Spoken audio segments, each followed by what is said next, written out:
जुनूनिया इश्क हद से पार एपिसोड 22। ओमी बीच में बोला, हो गया चेंज द टॉपिक। आज भाई मकाऊ जा रहे हैं। दादाजी बोले, एक काम करो, अपनी पत्नी को भी ले जाओ। शिवाय बोला, नहीं दादाजी, वहाँ मैं घूमने नहीं जा रहा हूँ। वहाँ मुझे बहुत सारे डील करने हैं और उसके लिए दूसरा काम है।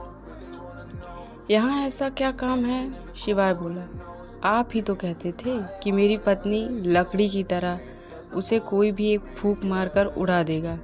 मैं चाहता हूँ कि वो एक नॉर्मल लड़की की तरह फिट हो जाए मेरे आने तक। फ़िलहाल आज हॉस्पिटल जाएगी। मुझे जानना है उसके शरीर में कोई कमी तो नहीं है जिसके कारण वो इतना सूख गई है। टीना हैरान होकर उन सबको देखने लगी। वो मन में बोली, मैं लकड़ी की तरह सूख गई हूँ? फिर उसने खुद को देखा। वो सच में बहुत दुबली पतली थी, लेकिन उसकी खूबसूरती में कोई कमी नहीं थी। सब लोग बातें करके अपने रूम में चले गए। शिवाय भी रेडी होने के लिए चला गया, क्योंकि वो कुछ दिनों के लिए शहर से बाहर जा रहा था। टीना अपने रूम में थी। टीना ने इतना टेस्टी खाना बनाया था तो सबने उसको बहुत सारे गिफ्ट दिए थे। वो गिफ्ट को देखकर बहुत ही शॉक्ड थी, क्योंकि उसे कभी किसी ने कोई गिफ्ट नहीं दिया था। हाँ, बस मीरा और चाचा जी के अलावा। उसको तो भरोसा ही नहीं हो रहा था कि उसकी इतनी अच्छी किस्मत कहाँ, जो उसको इतना अच्छा ससुराल मिले। उसे तो ये सब सपना लग रहा था। लेकिन तभी शिवाय ने उससे गिफ्ट को देखकर ऐसे सोच में डूबे देखा तो वो तुरंत समझ गया। टीना इन सबको एक ख्वाब समझ रही थी। शिवाय ने आराम से कहा, तुम्हारे लिए है, खोलो। तुम कोई सपना नहीं देख रही हो, ये हकीकत है। तुम मेरी पत्नी हो, तुम्हें एक अच्छी बीवी की तरह बनकर रहना है। टीना ने हाँ में अपनी गर्दन हिला दी। शिवाय ने अपनी कोट की पॉकेट से एक रिंग बॉक्स निकाला। शिवाय ने बॉक्स खोला, उसमें 2 रिंग थी। टीना ने देखा, वो एकदम new design custom made platinum ring थी। वो रिंग बहुत ही खूबसूरत थी। शिवाय एक रिंग अपनी उंगली में पहन ली और दूसरी रिंग टीना के रिंग फिंगर में पहना दी। टीना को वो रिंग बहुत ही पसंद आ गई थी। शिवाय ने टीना को वार्निंग देते हुए कहा, मैं आज रात मकाऊ के लिए निकल रहा हूँ। मेरी गैर मौजूदगी में भागने के बारे में तो सोचना मत, समझी?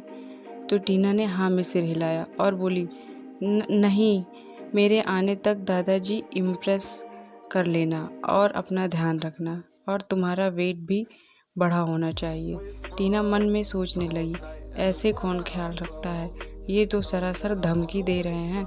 तभी शिवाय बोला, धमकी ही समझ लो। तभी ओमी शिवाय के रूम में धड़ाम से घुस आया। शिवाय बोला, क्या कोई प्रॉब्लम है? नहीं, मैं तो यहाँ पूछने आया था कि क्या लंच भी भाभी बनाएंगी या कोई कुक? मैं एक ही कुक के हाथ का खाना खा कर पक चुका हूँ, तो सोच रहा हूँ कि भाभी कोई अच्छी सी डिश बनाकर खिलाएं। शिवाय ने ओमी को घूर कर देखा और बोला, एक शर्त पर। ओमी ने कहा, कैसी शर्त? तो शिवाय बोला कि तुम्हारा फैशन सेंस बहुत अच्छा है।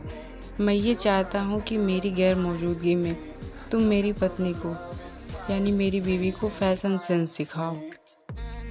ओमी बोला, सीधे सीधे बोलो ना, भाभी को मेक ओवर करना है। इतना लंबा चौड़ा भाषण देने की क्या ज़रूरत है?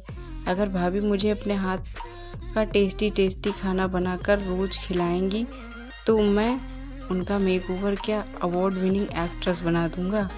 और अपने दांत दिखाकर हंसने लगा। टीना के तो सब सर के ऊपर से जा रहा था। उसे तो कुछ समझ में ही नहीं आ रहा था। वो कभी अपने देवर को देखती तो कभी अपने पति को। शिवाय बोला, तुम बहुत ओल्ड फैशन हो, मैं तुम्हारा मेक ओवर करना चाहता हूँ। टीना बोली, ओल्ड फैशन? तभी कॉलेज की बात याद आई। उसे सब यही बोलते थे कि वो पुराने ज़माने की तरह रहती है। आई नो भाभी, आपको भाई अंतर्यामी लग रहे होंगे, लेकिन वो सामने वाले के हाव भाव देखकर समझ जाते हैं कि वो आखिर सोच क्या रहा है। तुम जाओगे यहाँ से? शिवाय ने ओमी से कहा। जा रहा हूँ, मुझे कबाब में हड्डी बनने का कोई शौक़ नहीं है भाभी। मेरे भाई रोमांस के मामले में कच्चे हैं। ओमी बोला, मेरा गिफ्ट पहले देखना। शिवाय बोला, उसमें ऐसा क्या है? ओमी बोला, काम का है इसीलिए बोल रहा हूँ, और दांत फाड़ते हुए वहाँ से निकल गया।